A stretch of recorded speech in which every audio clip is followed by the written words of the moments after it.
प्राजक्त तनपुरे हे उद्या भाजपमध्ये प्रवेश करणार आहेत, मात्र त्याआधी ते सुप्रिया सुळेंची भेट घेण्यासाठी पोहोचलेत. काय अपडेट?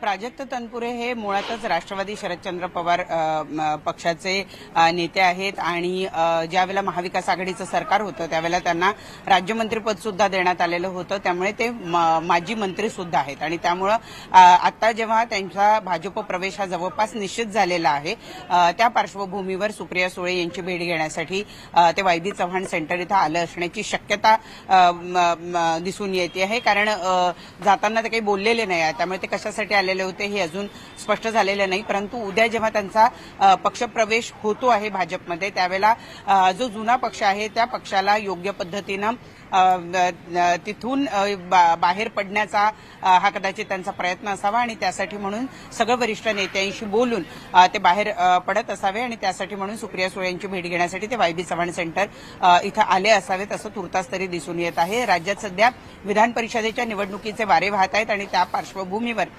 प्राजक्त तनपुरे यांना भाजपच्या वतीनं विधान परिषदेची उमेदवारी दिली जाऊ शकते आणि याचमुळे प्राजक्त तनपुरे हे भाजपमध्ये प्रवेश करतायत अशी सूत्रांची माहिती आहे आणि त्यामुळं या उमेदवारीच्या दृष्टीनं हा भाजप प्रवेश त्यांचा होतो आहे. असं असलं तरीही प्राजक्त तनपुरे यांचे मामा जयंत पाटील हे राष्ट्रवादी शरदचंद्र पवार पक्षाचे ज्येष्ठ नेते आहे.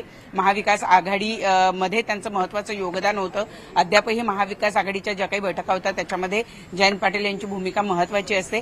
म्हणूनच की आज जेव्हा प्राजक्त तनपुरे राष्ट्रवादी शरदचंद्र पवार पक्षातून बाहेर पडतायत तेव्हा योग्य पद्धतीनं निरोप घेण्यासाठी कदाचित ते सुप्रिया सुळे खासदार यांना भेटण्यासाठी या ठिकाणी आले असण्याची शक्यता वर्तवली जाते.